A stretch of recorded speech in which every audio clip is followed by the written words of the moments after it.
Hiikni jireenyaaf laannu maali? Hayyuuleen addunyaa keenya kalaqaa fi argannoowwan gurguddaa argatan yeroo isaan maalummaa jireenyaa yookaan hiika jireenyaa kallattii jireenyaa nutti agarsiisuuf yeroo isaan jechoota adda addaa fayyadaman dhageenya. Yeroo baay'ee itti fayyadamuu hiika jireenyaa wallaaluu kan ka'e kan wareegama baay'ee kaffalaa jiruu fi kan wareegama baay'ee kaffaluuf jiru baay'ee keenya jira.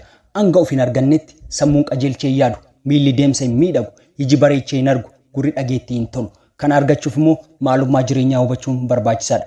Yoo akkam jirtu jaallatamtoonniif kabajamtoonni hordoftoota koo Horoon Inspire World taatan akkam jirtu bakki isin jirtanitti nageenyi isiniif haa baay'atu kanan jedhan obboleessa keessan Dinaariyaati.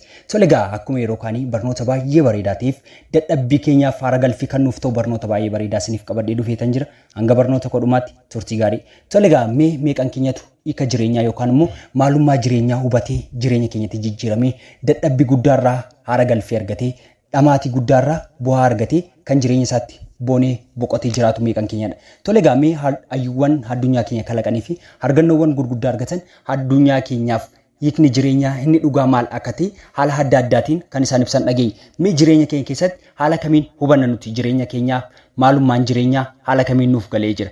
Baay'inni namoota addunyaa kanarra jiraatan jireenyi beekamtiidha kan jedhan jiru, jireenyi dorgommiidhas kan jedhan jiru, jireenyi addunyaa kanarra akkasumaan fayyaa qabaatanii jiraatanii darbuudha kan jedhan illee jiru, akkasuma immoo jireenyi qabeenyaa guddaa horatanii darbuudhas kan jedhan jiru jechuudha. Tole egaa ati isa kam keessatti argamta?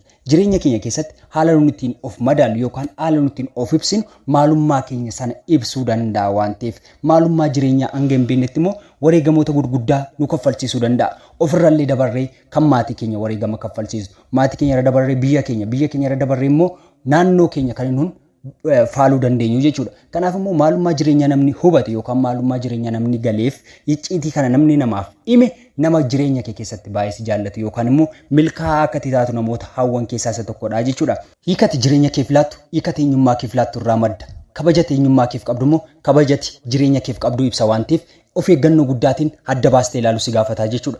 Ati jireenyi kee kabaja ofiif hin laattu taanaan jireenya jiraattu keessatti deemsa deemtu keessatti eenyummaa kee of hin laaltu taanaan maalummaa kee duduba deebitee of hin ilaaltu taanaan ati jireenyi akka reetti kan of yaadu yoo taate jireenyi siif yeroo kamillee sokorruudha. Haala sokorruutiin sitti mul'ata jechuudha. Jireenya naannoo kee jiruun wantoota ofii kee barbaadduun wantoota si gammachiisaniin yoo dallaafitti gootee of naannestee of keesse jireenyi kee serkilii sana keessaa ba'uu hin danda'u jechuudha. Maalummaa jireenyaa siif hin galu. Hiikati jireenyaaf laattu wantoota adda addaatti hiikamuun jireenya kee takaaluu danda'a. Kanaaf immoo jireenya kee keessatti haala kamiin jireenya hubachuu dandeessa ree? Haala kamiin jireenyi siif ifatee jira ree? Maalummaa jireenya haala kamiin hubattee jirta ree? Yoo jireenya ati beekumsa kan jettee beekumsa yeroo hundumaa beekumsa leellistu kan taate jireenyi siif barnootadha jechuudha.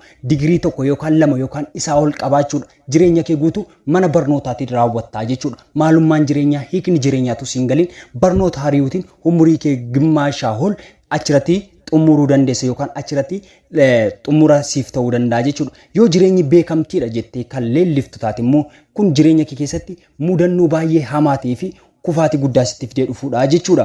Yoo ati akkasuma immoo jireenyi addunyaa kanarra jiraatanii darbuudha yookaan immoo akkasumaan guyyoota lakkoofsisanii darbuudha jettee kan yaaddu yoo taate immoo jireenyi kamillee yoo jireenya kee keessatti dhufe yookaan mudannoowwan kamillee gara jireenya keetti yoo dhufe siinsi ajaa'ibuu hin danda'u jechuudha.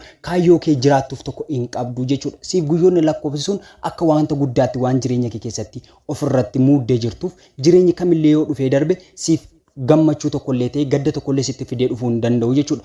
Siif mitiitii nama kamiifillee jireenya lakkoofsisanii darbuu ta'e kan sitti mul'atu yoo ta'e jireenyi kee haala kam keessattillee yeroo kam keessattillee jijjiirama tokko fiduu hin dandeessu yookaan immoo maalummaa jireenyaa yookaan hiika jireenyaa siif ifa ta'uu hin danda'u yookaan immoo maalummaa jireenya san hubachuu hin dandeessu jechuudha. Sababiin isaas guyyoota lakkoofsisanii darbuudha waan ta'eef jireenyi sirraa eegamu.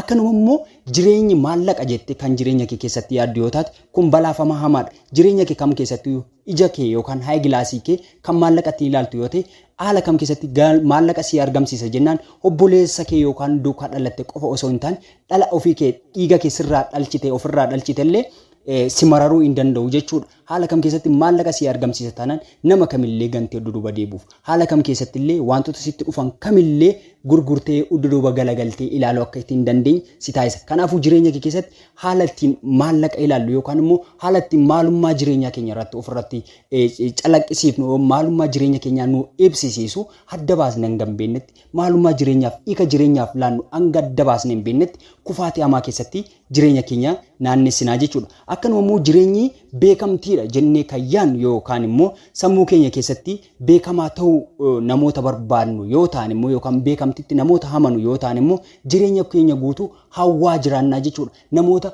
fuudhuu hin dandeenye yookaan namoota itti heerumuu hin dandeenye hawwaa jiraannaa jechuudha. Akka namoonni kan ta'an taa'uu yookaan immoo namoota beekamtii cimaa qaban fuudhuu yookaan namoota beekamtii cimaa qabdutti heerumuu jireenya keenya guutummaa guutuutti haala kanaan wanta wal qabatu ta'a jechuudha. Jireenya keenyaaf hiika nuti jireenyaaf laannu immoo haala kamiin miidhaa guddaa nutti fiduu danda'a haala kamiin immoo jireenya hubachaa jirra nuti kan jedhu immoo adda baasnee yaaduu qabnaa jechuudha. Hanga kana hin goonetti immoo tokkoon keenya wareegama guddaa nu kaffalchiisuu danda'a. Kana gochuuf immoo jalqaba namni of hin simanne yookaan namni maalummaa isaa tokko yookaan haala ittiin jiru tokko namni simachuu hin dandeenye wareegama guddaa keessa jira yookaan immoo kufaatii yookaan dheekkamsa hamaa keessa jira jechuudha. Rabbiin hanga qeensa siif laatetti qeensa harka kee irraa sana garuu tolchatee an seeraan qabachuu qabu sidha. Qeensa harka kee illee ta'e qeensa miila kee wanta harka kee irra jiru sana yoo kunuunfachuu dhabde ganda ormaa deemte yookaan immoo artificial isa jedhamu sana bittee akka tuffattu si taasisa jechuudha. Kan nama akka kunuunsitu si taasisa. Kan kee yoo qabachuu dhabde, kan kee yoo beekuu dhabde, kan kee sanaaf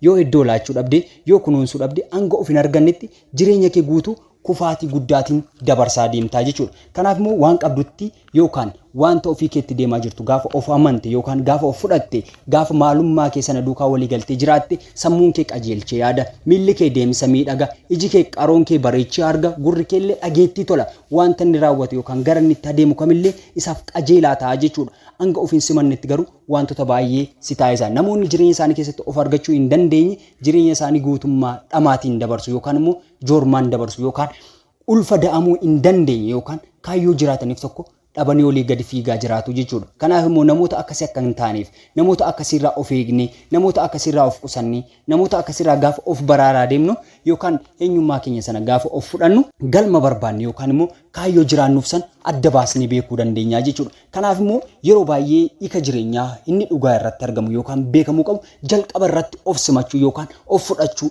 dadhabina keenya duukaa kufaatii keenya duukaa haala nu mudate duukaa haala keessa jirru kam keessatti illee of fudhachuu qabna. Hanga of fudhachuu hin dandeenyetti immoo kufaatii guddaatti nu galcha waan ta'eef gatii ati eenyummaa keef kennitu hin xiqqeessin haala kam keessatti illee yeroo kam keessatti illee gatii ofiif laachuu qabdu eddee guddaa ofiif laachuu qabdu kabaja ofiif laachuu qabdu kabajate ofii keef eenyummaa keef maalummaa keef laattu eenyummaa kee ibsa waan ta'eef gatii ofiif laattu yookaan gatii ofiif laachuuf jirtu hin xiqqeessin ofitti salphiftee of hin ilaaliin barcuma ulfina abbaatuuf jalatti qabata jedhamti tiiree Oromoon. Kanaaf immoo wanta irratti jirtu sana irratti ofin madaaluutiin of kuffisa osoo hin taane gatii kee beekuun yookaan gatii kee sana ol kaasuun dirqama sirraa eegamudha jechuudha. Hanga ati jijjiirtutti wanti siif jijjiiramu tokko hin jiru taa'ee si eeggataa jechuudha. Haala kam keessatti illee of jijjiiruurraa yoo kaate yookaan haala amma keessa jirtu yookaan haala si mudatee jiru yookaan haala kufaatii keessa jirturraa bayyaannatti milkaa'uuf yookaan galma yaaddi ga'uuf dirqama haala keessa jirtu sanatti irra teessee yookaan nama biraa eeggachuu otoo hin taane ofii keetii hanga ofiif hin dhamaanetti namni dhufee siif dhama'u hin jiru. Hanga ofiif hin karoorfannetti namni dhufee karoora sii baasu hin jiru.